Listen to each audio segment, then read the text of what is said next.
জিয়াম, হ্যাঁ ভাই, প্রাক্তনকে নিয়ে কিছু বলো। সে কি এই ভিডিওটা দেখবে? অবশ্যই দেখবে, সেই কথাগুলো শুনবে। অবশ্যই মনোযোগ দিয়ে শুনবে। এ শহর ঘিরেই রয়েছে প্রেম, আর প্রেমকে ঘিরেই যত পাপ। আমার গল্পের মেয়েটি ছিল মায়াবতী, আমার আকাশে নির্দিষ্ট একখণ্ড চাঁদ। বহুদিন ধরে আমার এই চোখ জোড়া তাকে দেখে না, শুনেছি সেও নাকি আগের মতো আমায় আর মনে রাখে না।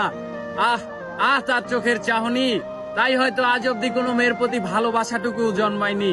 আমার দোষ ছিল, আমি বেকার ছিলাম, প্রেম অধ্যায়টা নিষিদ্ধ ছিল আমার জন্যে। তবে এ শহরে প্রেম হারায়, প্রেমিকারাও হারায়। এর পেছনে শুধু বেকারত্বই দায়ী নয়, আমাদের প্রতি ওদের টান কেটে যাওয়াই প্রধান বিষয়।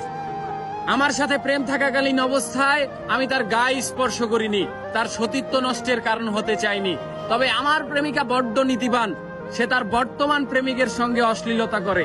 আমার এ করুণ অবস্থায় আজ তীব্র হারে অনুশোচনা করে।